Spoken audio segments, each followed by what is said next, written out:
Oke, kali ini gue dan teman-teman ingin membuat konten tentang budaya. Ya, budaya Betawi yang kita tahu ondel-ondel.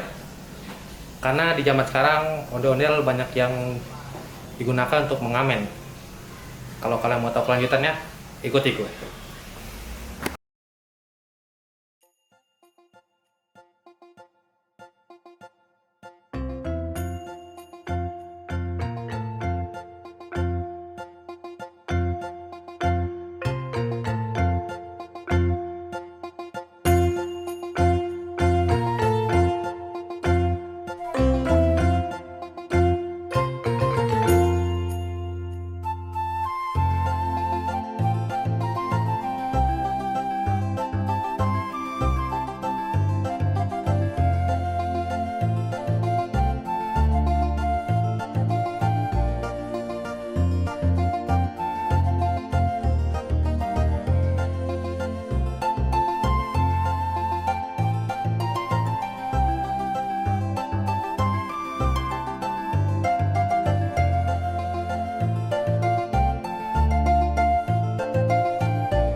Saya mau bertanya sama Abang. Ya, Pertanyaan pertama tuh, apa yang Abang ketahui tentang sejarah dari ondel-ondel itu? tentang sejarah ondel-ondelnya itu banyak sih bang. Bener, bang. Jadi dia karena sekarang lagi lagi parah, lagi nggak boleh buat ngamen lah atau buat apa lah. Emang sejarahnya dari dulu ini nih ondel-ondel ini diadakan emang buat mengamen, bukan buat pengemis. Seperti itu. Buat mengamen itu sepasang ondel-ondel, full alat musik, seragam pemain. Dan terus banyak sekali dah Banyak. sejarahnya ya. Terus yang kedua, fungsi sebenarnya dari ondel-ondel ini apa sih? Apakah dipakai buat pameran atau apa gitu? Sebenarnya buat apa gitu? Fungsinya itu ya kita bisa buat gitu ya, kayak tadi yang bapak abang ngomongin, pameran atau pentas lah gitu, pentas di pinggir jalan atau di taman-taman sekarang yang ada Taman Air Petra atau gedung-gedung yang lain.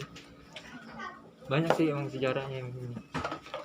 Terus yang ketiga, Sanggar ini udah ada sejak kapan sih? Sejak saya berdiri Sanggar Irama Kianti ini tanggal 12 Juni 2020. Dan sekarang kemarin tanggal 12 kemarin baru banget setahun. Pas kita ngerayain ulang tahunnya Sanggar ini. Alhamdulillah sih banyak juga teman-teman kita yang kemarin datang hadir ke sini. Terus yang keempat, pertanyaannya, kan sempat ada wacana tentang pelarangan ondel-ondel. Iya. Pendapat Abang itu gimana sih? Kalau pendapat saya sih sebenarnya ondel-ondel ini emang dari dulu dari saya masih kecil dari ini emang selalu ada buat pengamen, bukan buat pengemis. Mengamen itu sepasang ondel-ondel. Nah, emang dari dulu sejarahnya ini membuat ngamen. Jadi biar warga masyarakat tahu apa sih yang namanya ondel-ondel. Yang namanya ondel-ondel ini baru dipanggil namanya sekarang ondel-ondel. Yang kalau tahun dulu barongan ini disebut. Oh, barongan. Barongan, bukan ondel-ondel. Jadi beda tuh barongan sama ondel-ondel. Iya, itu dulu. Wah, udah lama banget ya. Emang sebenarnya ini barongan, jenis barongan. Baru sekarang aja dipanggilnya ondel-ondel biar pada anak-anak kecil yang tahu. Barongan kok, sangkain barongan yang adat-adat yang lain gitu. Dengan semakin berkembangnya zaman, ondel-ondel juga semakin dilupakan ya. Terus, Iya. harapan Abang gimana sih biar ondel-ondel itu semakin eksis? Ya harapan saya sih ya kita selalu juga pemain-pemain ini dia harus jaga adat, jaga wibawa lah, jangan sampai mengganggu kualitas orang lain. Dan juga saya sih emang dari dulu pengen banget menjara ini, hampir akhirnya sampean. Saya juga pas dengar yang dibilang pengamen ondel-ondel nggak boleh buat ngamen, ini nggak boleh buat ngamen. Nah terus kita mau makan apa? Terus kita mau nyari duit dari mana, ya kan? Dari sinilah saya bisa bikin buat kayak gini. Dan akhirnya berjalan sampai sekarang. Berarti butuh perhatian sama wadah juga ya dari masyarakat Iya, pemerintah. benar. Udah. Sebenarnya sih dia bukan ganggu jalan atau bukan apa ya. Ya jadi namanya di pinggir jalan atau di dalam gang.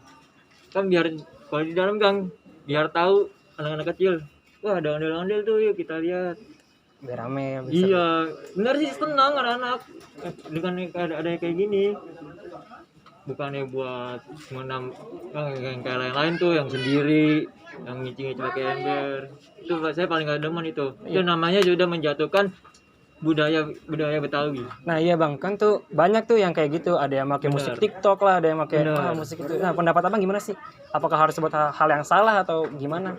Menurut saya sih janganlah kayak gitu. Itu namanya menjatuhkan budaya Betawi kita. Yang betul itu pakemnya ondel-ondel yang tadi saya bilangin. Sepasang ondel-ondel, alat musik lengkap, seragam pemain.